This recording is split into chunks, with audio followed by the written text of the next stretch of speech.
እታ ፊልም ፍራንክ ፐሪስ ተባሃለ ሰብኣይ መዓልትታቱ ብዛዕባ እታ ካብ ዝኾነ ነገር ንላዕሊ ዝፈትዋ ጓሉ ዞይ እንዳሓሰበ እናርኣየት ትጅምር። ብኸቢድ ናይ ጓሂ ስምዒት ነቲ ን14 ዓመት ዓፊኑ ዝሓዞ ኣብቲ ዝበለየ ኮሪደራት እናሰጎመ ይኸይድ። ከምቲ ልሙድ ኣብቲ ናይ ቤት ማእሰርቲ ክፍሊ ምሕጻብ ክዳን ስርሑ ብህድኣት ይሰርሕ። ናብ ክፍሊ ክምለስ ከሎ ፍራንክ ምስቲ ናይ ብሎክ ሓላፊ ዝኾነ ሪዛ እውን ይራኸብ። ነዚ ሓሊፉ ክፍሉ ምስ በጽሐ ድማ መዳቕስቱ ሄጅስ ክዳውንቱ ክሸኻኽፍ ይረኽቦ። ፍራንክ ናብ ካሊእ ቤተ ማእሰርቲ ዝቕይር ዘሎ መሲልዎ ነይሩ፣ ግና ሄጅስ ከም ዝተፈትሐ እዩ ዝነገሮ። እዚ ዜና ንፍራንክ የሰንብዶ ከዓክቶ ደልዩ ዘይኮነስ ናጽነት ንዝኾነ ሰብ ብቐሊሉ ክመጽእ ዝኽእል ነገር ኢሉ ስለ ዘይሓሰበ እዩ። እዚ ኩነታት ንፍራንክ ናብ ዕውዳት ሓሳባት የጥሕሎ። ብዙሕ ከይጸንሐ ቱቶን ዝበሃል እሱር ሓደስቱ እስራት ከም ዝመፁ ንምንጋር ዓዊሉ ይዛረብ። ኩሉ ሰብ እውን ነቲ ልሙድ ጽምብል ንምርኣይ ይወፅእ። እቶም መብዛሕትኦም ክዳን ዘይለበሱ ሓደስቲ እሱራት በቲ ጸቢብ መንገዲ ክኸዱ ይግደዱ። ኣብዚ ግዜ ነባራት እሱራት ከዓ ይጭርሑን የፈራርሕዎምን። ካብቶም ሓደሽቲ ዝመፁ ጄምስ ሌሲ ዝተባሃለ ይርከቦም። ንሱ በቲ ኩነታት ዘይምችውነት ከም ዝተሰምዖ ብግልፂ ይርአ። ካብቲ ዝግበር ረብሻ ንምምላጥ ከዓ ክልፍልፍ ይፍትን። ቀልጢፉ ድማ ሌሲ ናይ ፍራንክ ሓድሽ መዳቕስቲ ኮይኑ ይምደብ። ፍራንክ ግን ብዙሕ ግብሪ መልሰ ይህብን እኳ ደኣስ በይኑ ተፈልዩ ብሓሳባት ጥሒሉ ዝጸንሕ። ድሕሪ ሓፂር ግዜ ሓደ ሓላዊ ንፍራንክ ደብዳቤ ሂቦ።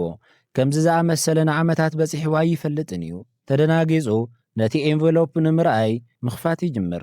ብዙሕ ከይጸንሐ ትሕዝቶ ናይቲ ደብዳቤ ልቡ ይሰብሮ። ጓሉ ዞይ ሱሰኛ ዕፅ ከም ዝኾነትን 2 ግዜ ብልቢ ድኻም ተጎዲኣ ሆስፒታል ከም ዝኣተወት ይፈልጥ። ብጓሂ ተዋሒጡ ናይ ምሸት መብራህቲ ምስ ጠፍአ ንስእሊ ጓሉ ብናፍቖት ይጥምታ። ኣብ ጥቑ ዝርከብ ሌሲ እውን በቲ ናይቲ ቦታ ጫውጫውታን ጭካንን ተረቢሹ ድቃስ ይስእን። ኣብዚ ብህይወት ምትራፍ ቀሊል ከም ዘይኮነ ድማ ይርዳእ። በዚ ዝቐጸለ ንግሆ ፍራንክ ናብቲ ናይ ቤት ማእሰርቲ ቤተ ጸሎት ይኸይድ። ካብቲ ማእሰርቲ ኮይኑ ንጓሉ ክሕግዝ ዓቕሚ ከም ዘይብሉ ምስ ርእሱ ይዘራረብን ነቲ ደብዳቤ እንደገና የንብቦን። ኣስዒቡ ኣብዚ ጸጥታ ዝሰፈነ ህሞት ሓደ ውሳነ ይውስን። ግዜ ከይሓለፈ ንጓሉ ዝረኽበሉ መንገዲ ክፍጠር ኣለዎ። ሽዑ ኣብ ጎኑ ዝነበረ ዕንፀይቲ ዘስምዖ ድምፂ ሓደ ድንገተኛ ዝኾነ ሓሳብ የብረቐሉ። ናይ ምምላጥ መደብ በቲ ናቱ ዕድመ ንዘሎ ሰብ እዚ ኣዝዩ ሓደገኛ ዘይከኣል ዝመስልን ዋላ እንተኾነ ግና እዚ እንኮ ዝተረፎ መንገዲ እዩ። እዛ ፊልሚ ዘ ኤስኬፒስት ትብል ኮይና ኣብ 2008 ዝተዘርግሐት ብልጽቲ ፊልሚ እያ። ኣብ ካልእ ኣኽርናዕ ናይቲ ቤተ ማእሰርቲ ባቲስታን ሪዛን ዘይሕጋዊ ስርሖም ኣብቲ ቤተ መጻሕፍቲ ኮይኖም ብውሽጣ ውሽጢ የካይዱ። ባቲስታ ናይ ርእሱ ዕፅ ብምስጢር የዳልው፣ ሪዛንን ጉጅሉኡን ድማ ይዝርግሕዎ። ኣብዚ ግዜ ቶኒ ዝተባሃለ ተስፋ ዝቖረፀ ሱሰኛ ንባቲስታ ዕፅ ክህቦ ይልምኖ። ግና ባቲስታ ከይሰምዖ ይተርፍ እሞ ከም ምኽንያቱ እውን ንሓዊ ሪዛ ሕተት ይብሎ። ትዕግስቲ ዝሰኣነን ዝተረበሸን ቶኒ ብሓይሊ ናብቲ ቤተ መጻሕፍቲ ይኣቱ። ግና ምንም ጸገም ከይፈጠረ ሪዛ ይዓግቶ። ኣብዚ ግዜ ሪዛ ብባህሪ ቶኒ ንስልጣኑ ክብሪ ብዘይመሃቡን ብግልፂ ተባሳጭዩ ይርአ። እዚ እንዳተፈጸመ ከሎ ፍራንክ ናይ ምምላጥ መደቡ ምሕንጻጽ ይቕጽል። ነቲ ቤተ ማሕበስ ዘለዎ ድኹም ጎንታት ብመንገዲ መስኮታትን ቱቦታትን ኣየር ብምጽናዕ ዝኾነ ዕድል ይደሊ። ነቲ ናይ ቀረባ ዓርኮ ብሮዲ ብዛዕባ እቲ መደብ ክነግሮ ይደሊ። ቅድሚኡ ግና ንሌሲ ካብቲ ክፍሊ ክወፅእ ይሓቱ። ኣብዚ እዋን ብሮዲ ገለ ከቢድ ነገር ከም ዘሎ ብኡንብኡ ይርዳእ። ሌሲ ናብ ደገ ክወፅእ ከሎ እቶም ካልኦቱ እስራት ብተሃዋኽን ጽልይትን ይከታተልዎ። ገለ ካብኣቶም ድማ እናተኸተሎ መንገዲ ይዓጽሉ። ኣስዒቡ ሌሲ ካብቲ ጸገም ንምርሓቕ ብደረጃ ወሪዱ ናብቲ መሕፀቢ ቦታ ይበጽሕ። ግና ቶኒ ተኸቲልዎ ምስ በጽሐ እቲ ውጥረት ይውስኽ። ምኽንያቱ ተሰናቢዱን ተጨኒቑን ብዘሰክፍ ኣጠማምታ ምስ ቀረቦ ሌሲ ንድሕሪት የድሕርህር። ኣብ ውሽጢ ፍራንክ እቲ ናይ ካውያ መሕፀዊ ጨርቂ መተንፈስ ትቦ ምስቲ ናይ ርስሓት መውፅኢ ይራኸብ እንተኾይኑ ንብሮዲ ይሓቶ። ኣብዚ ግዜ ብሮዲ ድማ ተደናጊጹ የድምጾ። ፍራንክ ብህድኣት ብዛዕባ እቲ ደብዳቤ የረድኦ። ዋጋ ዝኽፍል ዋላ እኳ እንተኾነ እውን ንጓሉ ክረኽባ ከም ዘለዎ እዩ ዝገልጽ። ብሮዲ ነቲ ሓሳብ ኣምሪሩ ይቃወሙ። ግና እቲ ትቦ ኣብቲ ናይ ርስሓት መስመር ከም ዝወስድ የረጋግጸሉ። ኣብቲ መስመር ብብረት ዝተሰርሐ መጋረዶ ከም ዘሎ እውን ንፍራንክ የጠንቅቖ። ፍራንክ ነዚ ምስ ሰምዐ ዝቕጽል ስጉምቲ ይገልጽ። ነቲ መጋረዶ ንምስማር ነቲ ነበር ቦክሰኛ ዝኾነ ሌኒ ድሬክ ክጽምብሮ ከም ዝሓሰበ ይነግሮ። ብሮዲ ነቲ ናይ መደብ ዕብዳን ክርድኦ ስለ ዘይከኣለ ምስ ፍራንክ ድሕሪ ምክትዑ ብሕርቃን ነግጺግዎ ይኸይድ። በቲ ካልእ ወገን ድማ ሌሲ ብሶንኪቶኒ ዘውረደሉ ጉድኣት ኣመናቲ ሃስዩን ተረቢሹን ናብቲ ሸላ ይምለስ። ናብ ዓራቱ ደይቡ ድማ ርእሱ ከረጋግእ ይፍትን። ንጽባሒቱ ፍራንክ ንሌኒ ድሬክ ንምድላይ ናብቲ ናይ ቤት ማሕወስ ናይ ስፖርት ቦታ ይምርሕ። ድሬክ ተገዳስነት ዘይብሉን ክሕወስ ዘይደልን መሲሉ እኳ እንተተራእየ ፍራንክ ግና ብዝተረጋግዐ መንፈስ ነቲ ናይ ምምላጥ መደብ የረድኦ። ናቱ ሓይሉ ስለምንታይ ከም ዘድየ ድማ ብዝርዝር ይገልጸሉ። ናይቶም ሓለውቲ ትኹረት ከይስሕብ እናተጠንቀቐ ፍራንክ ንድሬክ ናይ ነጻነት ተስፋ ብምሃብ ድፊኢት ይገብረሉ። ድሬክ ድሕሪ ምምንታእን ምሕሳውን ኣብ መወዳእታ ኣብቲ ምውፃእ ክሕወስ ይስማዕማዕ። ኣብቶም ዝስዕቡ መዓልትታት ፍራንክ ብሮድን ድሬክን ንኹሉ ዝርዝራት ንምጽራይ ብምስጢር ይራኸቡ። ብዛዕባ ክጥቁምሎም ዝኽእሉ መስመራት ድኻም ናይቲ መንደቕ ከምኡውን ጥርጣረ ንምውጋድ ዘድልይዎም መሳርሕታት ተመያየጡ። ዶሚኖ እናተፃወቱ ድማ ብሁዳእ ሓበሬታ ይለዋወጡ። ፍራንክ ንድሬክ ኣብቲ ናይ ቤት ማእሰርቲ ቤተ ጸሎት ኣብ ዝርከብ መስቀል ሓጺን ዘሎ ናይ ጠቓሚ መሳርሒ ክቕየር ዝኽእል ክፍተታት ዕንፀይቲ የርዮ። ቀጺሉ ናይቲ ቤተ ጸሎት ቁልፊ ብስማዋክስ ቅርጸ ኣውፅኡ ንድሬክ ይህቦ። ድሬክ ድማ ብእኡ መሰረት መፍቱሕ ሰሪሑ ዘድልዮም ነገራት ክእክብ እዩ። ነቲ ካብ መስቀል ዝተነጸለ ሓጺን ከም መበገስ ብምጥቃም ድሬክ ክሕግዞም ዝኽእል መሳርሒ ክሰርሕ ይጅምር። ግና ቅድሚ ምቕጻሉ ነቲ መደብ ንምውዳእ ሓደ ተወሳኺ ነገር ከም ዘድልዩ ይርዳእ። ኣብዚ ኩሉ እዋን ብድሕሪ ዝባኖም ኮይኑ ዝውጠን ነገር ዘሎ እንዳተጠራጠረ ቶኒ ብጽኑዕ ይከታተሎም ኣሎ። ቀጺሉ ኣብቶም ዝስዕቡ መዓልትታት እቲ ቤተ ማሕወስ ስፍሕ ዝበለ ናይ ቦክስ ውድድር የዳሉ። ድሬክ ድማ ምስቲ ብኹሉ ዝፍራሕ ግጅፍ ተጓሳጣይ ዝኾነ ቱቶን ይገጥም። ኣብዚ ግዜ ድሬክ ርእሱ ንምክልኻል ዝከኣለ እኳ እንተገበረ ገጹ ብደም ክሳብ ዝሽፈን ተደጋጋሚ መውቃዕቲ ካብ ምውራድ ግና ኣይደሓነን። ልክዕ ክወድቕ ዝተቓረበ ኣብ ዝመሰለሉ እዋን ድሬክ ሓይሉ ኣኪቡ ንናይ ቱቶን ኣልማዝ ዝኾነ ስኒ ኣብ መሬት ክሳብ ዝብተን ብሓይሊ ይወቕጡ። ነቲ ዕድል ብምጥቃም ድማ ድሬክ እንደገና ተወቂጡ ካብ ትሪን ቅድሚ ምውፅኡ ነቲ ኣልማዝ ብሕቡ ኣብ ኢዱ ይሕዞ። ኣስዒቡ ድማ በታ ምሸት ነቲ ኣልማዝ ኣብ ጥቕሚ የውዕሎ። ከም ሓዳዊ ህይወቱ ሙሉእ ጸቕጢ ምጽዋር ዝለመደ ሰብ ብዝተረጋግዐ መንፈስ ድሬክ ነቲ ኣልማዝ ምስ ተቐዲሙ ዝሰርቆ ንእሽቶን ናይ ሓጺን ድራሜላ ግቦ። በብቆረቡ ድማ ኣብ መንጎኦምን ኣብ መንጎ ነጻነትን ዘሎ ናይ ሓጺን መጋረጃ ክቆርጽ ዝኽእል ቀሊል ግን ድማ ውፅኢታዊ ዝኾነ መስርሕ ይሰርሕ። ንጽባሒቱ ንጎ ፍራንክ ናይ ሽንት ቤት ፈሳሲ መውረዲ ክምርምር ድሕሪ ምጽናሕ ቶኒ ይርዮ። ከም ዘሎ ምስ ዝተውዕለ ድማ ብቕልጡፍ ዓይኑ ይዝውር። ቃጺሉ ቶኒ ኣብ ጸቢብ እትዩ ብባቲስታ ዝስራሕ ሓሽሽ ክህቦ ይሓቶ። ዝደለዮ ተዘይረኺቡ ድማ ነቲ ናይ ምምላጥ መደብ ከም ዘቃልዖ እዩ ዝነግሮ። ናይ ቶኒ መጠንቀቕታ ኣዝዩ ዘሰክፍ እኳ እንተነበረ ፍራንክ ግን ኣብዚ ግዜ ክረጋጋእ ይፍትን። ብዙሕ ከይጸንሐ ፍራንክ ንሌሲ ብበልሕ ነገር ገዛእ ርእሱ ክጎደ ምድላዋት ክገብር ይረኽቦ። ብሕርቃን ፍርሕን ተዋሒጡ ፍራንክ ንሌሲ ንድሕሪት ብምስሓብ ከምዚ ዓይነት ናይ ፍርሓት ተግባር ብምግባር ትኹረት ብምስሓብ ንኹሉ እቲ ናይ ምብላጥ መደባዊ ሓደጋ ከም ዘእቱ ድማ የጠንቅቆ። ኣብ ግዜ ምሳሕ ብሮዲ ጌጋ ነገር ከም ዘሎ ይስምዖ። ፍራንክ ናይ ቶኒ ፍከራ ምስ ገለጸሉ ንባቲስታ ናይ ገዛእ ርእሱ ቀረብ ሓሽሽ ብምሃብ ኣብቲ ምምላጥ ክጽምብሮም ንምእማን ይውስኑ። ነገር ግን ፍራንክ ነቲ ሓሳብ ምስ ኣቕረበ ባቲስታ ይተቐበሎን። ብኣንጻሩ ግን ንቶኒ ብመርዚ ክቐትልዎ ሓሳብ ይቐርብ።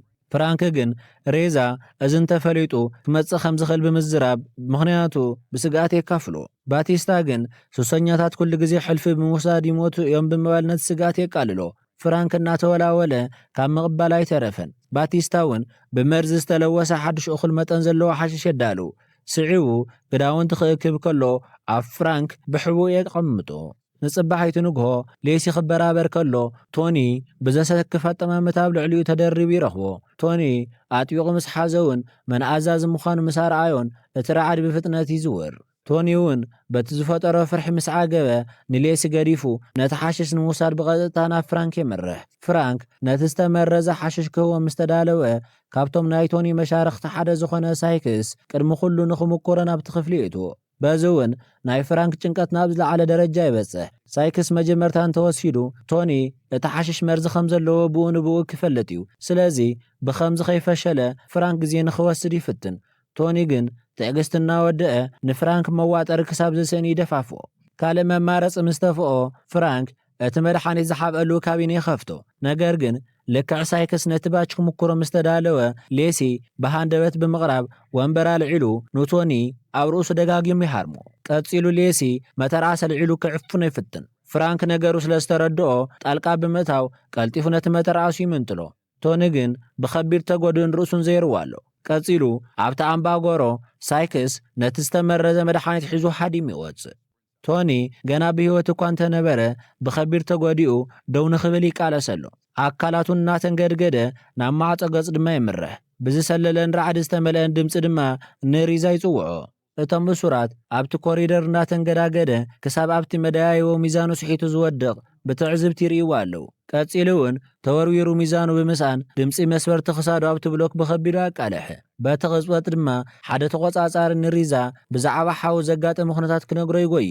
ቀጺሉ ናይቲ ቤተ ማእሰርቲ ደወል ኣብቲ ብሎክ ይስማዕ። ፍራንክ ቀልጢፉ ማዕጾ ናይቲ ሸላ ብምዕጻው ነታ ምድሪ ዝነበረ ደም ድማ ክድምስሶ ይጅምር። ዝተፈጠረ ንምሕባእ ብምባል ዓራት ተዓራረየ። ዋላ እኳ ኦሮማይ ኩሉ ነገር ከም ዝተበላሸወ እንተፈለጠ እቲ ደወል ምድማጹ ይቕጽል። ናይ እግሪ ጉያ ድምፂ ድማ ኣብቲ ኮሪደር ብሰፊሑ ይስማዕ። ሌሲ ኣብ ዓራቱ ኮፍ ኢሉ እንዳንቀጥቀጠ ንላዕሊ ብምጥማት ኣብ ባዶ ቦታ ትኹረት ይገብር።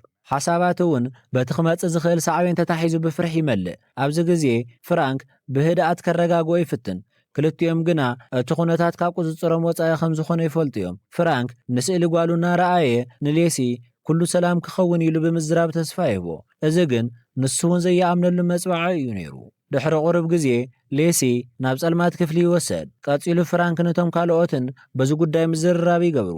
ፍራንክ መጀመርታ ንሌሲ ገዲፍካ ምኻድ ዝብል ሓሳብ ኣይተቐበሎን። ሌሲ ንበይኑ ንሕርቃን ሪዛ ሓሊፉ ክህቦ ኣይደለየን። ድሓር ግን እቲ ጉጅለ ንሌሲ ክገድፎ ኣምሪሩ ምስ ወሰነ ፍራንክ ይፈትዎ ተስማዕምዖ እሞ ናብቲ ናይ ምምላጥ መንገዶም ይምለስ።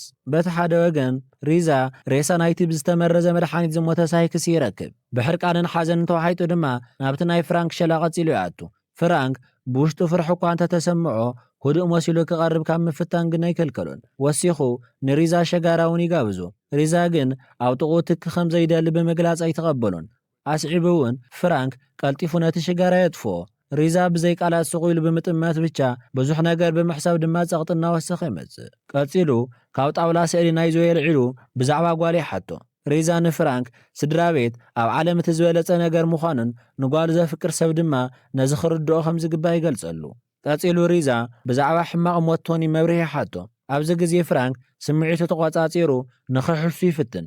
ሪዛ ግን ነቲ ሓሶት ብቐሊሉ እዩ ዘላለዮ። ንፍራንክ ኣፈራርሖ። ንሌሲ ካብቲ ጸልማት ክፍሊ ምስ ወፀ እውን ናብኡ ከምጽኦ ይእዝዞ። ሪዛ ኣብቲ ክፍሊ ነዝን ፍከራን ገዲፉ ይወፅእ። እቲ ትእዛዝ ብቐጥታ እኳ እንተዘይተባሃለ እቲ ፍከራ ግን ግልፂ እዩ ነይሩ። እንተኾነ ግን ፍራንክ ኣብዚ እውን ሕልኽላኽ ትኹረት ንኽገብር ዓርሱ ካብ ምግዳድ ኣይተመለሰን። እቲ ፈተነ ንርእሱ ከም ኣቦ መጠን ኣብ ቅድሚ ጓሉ ንኽረክብ ካብ ዝገበሮ እንኮ መንገዲ እዩ ነይሩ። ቀጺሉ ንሱ ነቶም ካልኦትን ብመጓዓዝያ ክዳውንቲ ኣቢሎም ንኣሽቱ መሳርሕታት ብምእታው ምድላወቶም ገበሩ።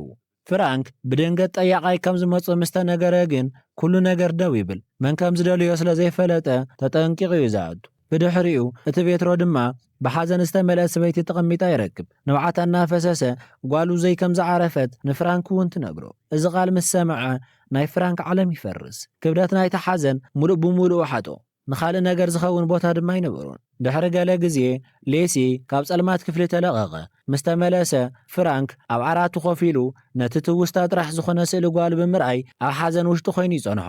ፍራንክ ኣብ ማእኸል ሓዘን ኮይኑ ንርእሱ ንምርግጋ ንሌሲ ካባይ ከም ዝመጸ ብልስሉስ ቃል ይሓቶ። እታ ሕጻር ዕላል ካብቲ ክብደት ሞት ዞይ ንምህዳም ንሓፂር ግዜ መተንፈሲ ኾነቶ።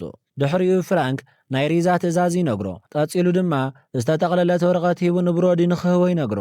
ላሲ እቲ ነገር እንታይ ምዃኑ እኳ እንተዘይተረድኦ ነቲ ሕቶ ተቐቢሉ ንፍራንክ በይኑ ኣብቲ ክፍሊ ገዲፍዎ ይወፅእ። ፍራንክ ብህይወት ንምጽናሕ ዝተቓለሰሉ እንኮ ምኽንያት ሕጂ ከምዘየለ ስለ ዝፈለጠ ኣብ ከቢድ ሓዘን እዩ ዘሎ። ብኻልእ ወገን ድማ ደሬክ ናብቲ ናይ ንስሓ መቐበሊ ክፍሊ ይኣቱ። እዚ ድማ እቲ ናይ ምምላጥ መደብ ከም ዝተጀመረ ዘርኢ ምልክት እዩ። ላሲ ናብቲ ቦታ በፂሑ ነቲ መልእኽቲ ንብሮዲ ምስ ሃቦ ብሮዲ ኣብ ጭንቀት ስምዒት ኮይኑ ይንብቦ።